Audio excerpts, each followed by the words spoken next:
Hey guys, welcome back to my channel. In today's video, I want to share with you 5 ways that I embrace being an introvert in an extrovert's world. And of course, if you're extroverted, you may find this video interesting, especially if you have introverted friends or friends that you think are introverted and you're like, what is wrong with that person? Truthfully, I think for most of my 20s, I really struggled with this identity and I always kind of thought that something was wrong with me. And now it's like almost, I don't know if it's turning 30, but all these, I haven't turned 30 yet, but all of these pieces of the puzzle have just kind of been put together, and all of my habits and my behaviors and things that I was always ashamed of or felt like I needed to change about myself, I now just embrace as it's literally just my introvert nature, and it's nothing that I truthfully should or any of us should or even probably can change. I have done multiple personality quizzes, multiple personality tests that show that I am highly, extremely introverted.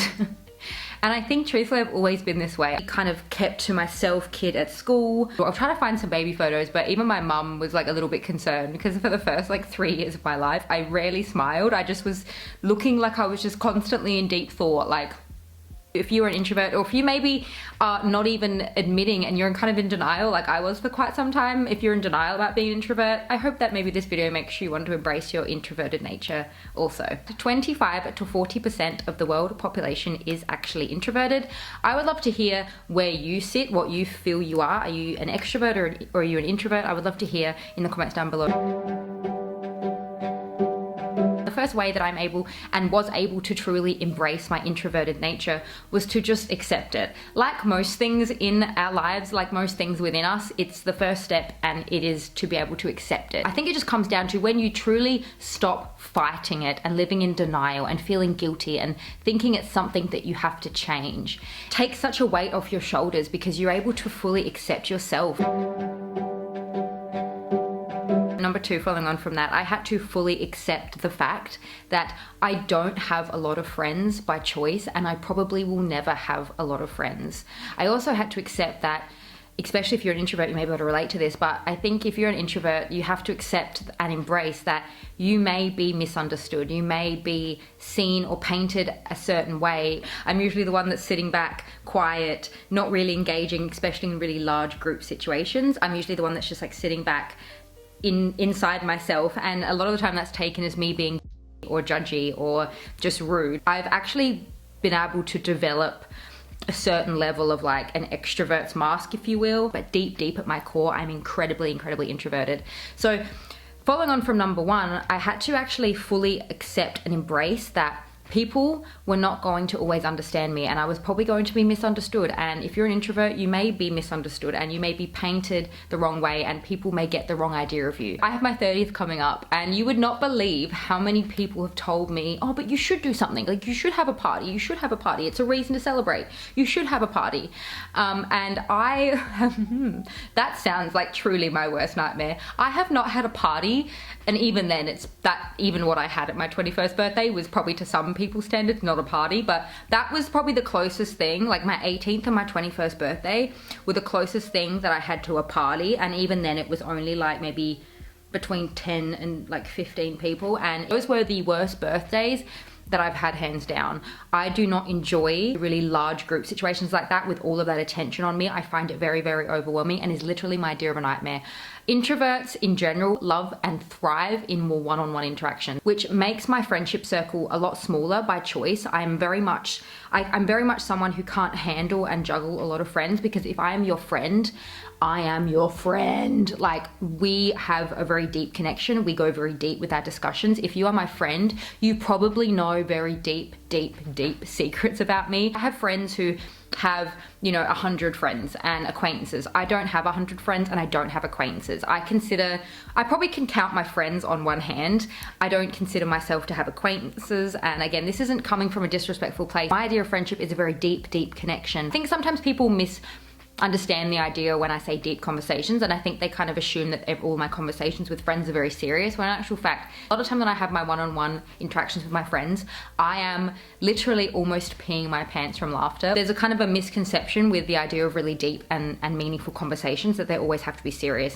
Along with that, you may have known, I think I spoke about it maybe a year or 2 ago, I spoke about one of my New Year's resolutions being that I wanted to be a better texter and a better communicator through my phone. So that hasn't changed. And I've actually just learned and accepted and embraced that I am not the best texter. I am just not someone who is going to be all day texting with anyone. I'm just not really like an all day texter.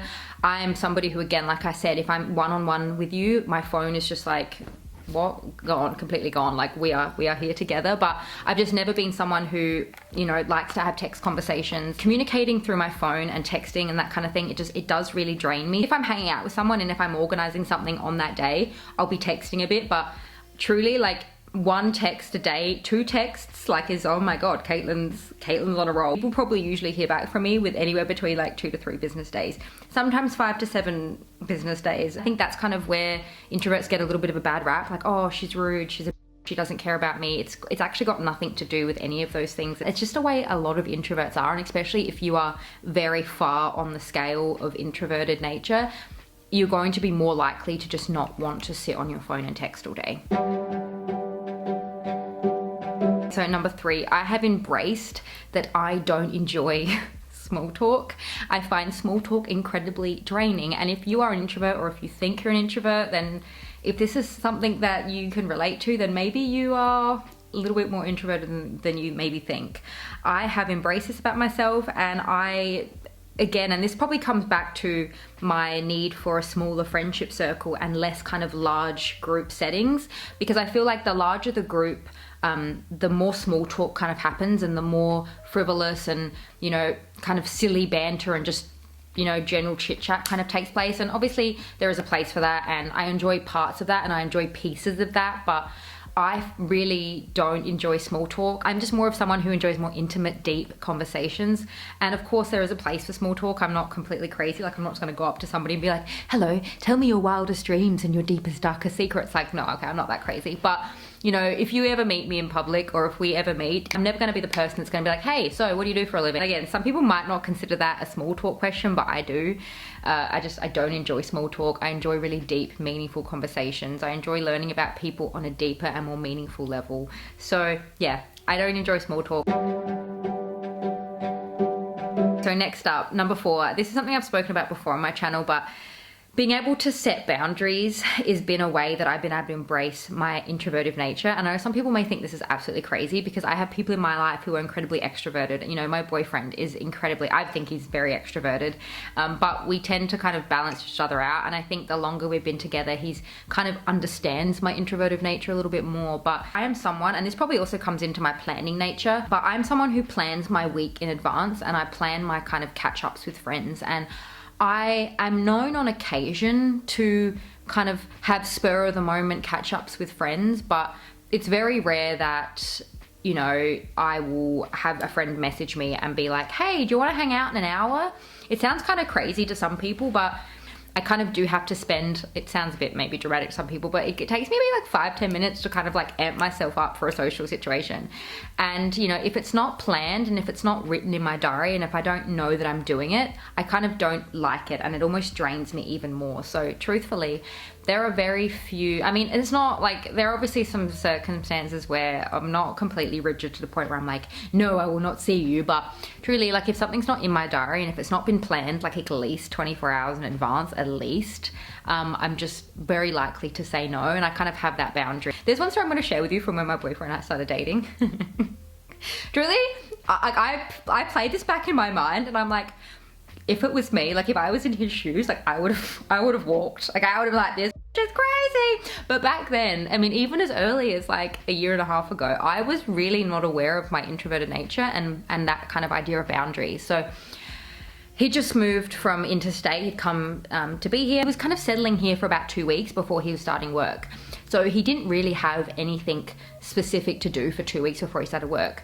And I think in that moment realized how truly introverted I was, because I'll never forget, we were driving to a specific beach in my city, and I was just like, I was so on edge. I was so like, and I literally pulled over the car and almost had a, actually no, I'm not lying, almost no, I had a full-blown panic attack. I had a full-blown anxiety attack. And it's because for a good week, I think at this point I was really not that great at setting boundaries. I think I'm a lot better now, but I was kind of trying to subtly say like, oh, I'm just gonna head to bed and read my book, or I'm just gonna go for a walk, or I'm just gonna do this. And he'd be like, oh, I'll come with you. He doesn't need as much time to recharge as I do. He's, I think, highly extroverted. And I was just really not kind of putting my foot down, and I was scared that I was gonna hurt his feelings, because again, it had nothing to do with him, it's just how I recharge. So instead of actually being honest and kind of setting that boundary and saying, no, like, I think I'm just gonna go for like a, 20-30 minute walk, or I'm just gonna sit in bed and read my book, I would just politely say, oh yeah, sure, like you can come with me. And it's like this energy, like it was just like I was being depleted, and I was just on the end of my tether, truly, because I had just completely been drained and I'd just completely been pushed way past my threshold. And it literally resulted in me pulling over the car in a bus lane and just getting out the car and hyperventilating on the side of the road.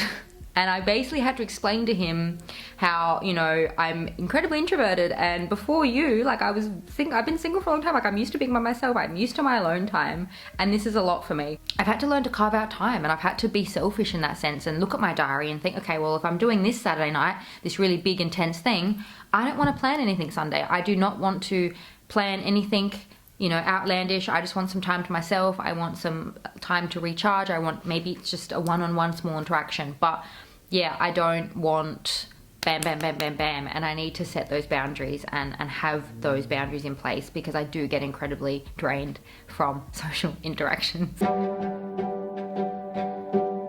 The last one, and this kind of again ties into all the points that I've shared today, but I've had to really learn to silence the criticism. And truly, I don't believe that the criticism that I receive, and especially if you're an introvert, let me know like if you can relate, I don't think that the criticism is actually criticism. I truly just believe that extroverts really misunderstand the introverted nature. I can't even tell you how many times I've had people tell me, oh, but Caitlin, like, you need to put yourself out there. Like, socializing is healthy. Socializing is good for you. And I'm like, I know it's good for me. I know socializing is fun. I know it's good for me. I know it's healthy for me. And that's the thing. I think sometimes people misunderstand introverted nature and just assume that introverts hate socializing. I love social interactions. I'm catching up with a friend tonight. We're going for a hot girl walk, okay? I'm so excited to see her. I haven't seen her in maybe like 2 weeks, a week and a half, 2 weeks. I'm so excited to see her. And it's not at all that I don't like social interactions. And I think that I've had to learn to silence the criticism and just put it down to, what, they don't understand it. They don't understand me. And I'm someone who gets energy, more energy from being alone. So these are all ways that I've been able to embrace my introverted nature. I'd really love to hear from you in the comments down below. Share with me any ways that you embrace your introverted nature. And if you're an extrovert, I'd really love to hear from you too. Show me what it's like being an extrovert. Ways that you embrace your core nature. I'd really love to hear from you in the comments down below. I'm gonna have another one linked to you right here. If you haven't had enough of me just yet, feel free to join me over there. Thank you so much for joining me, and I'll see you in my next one. Bye.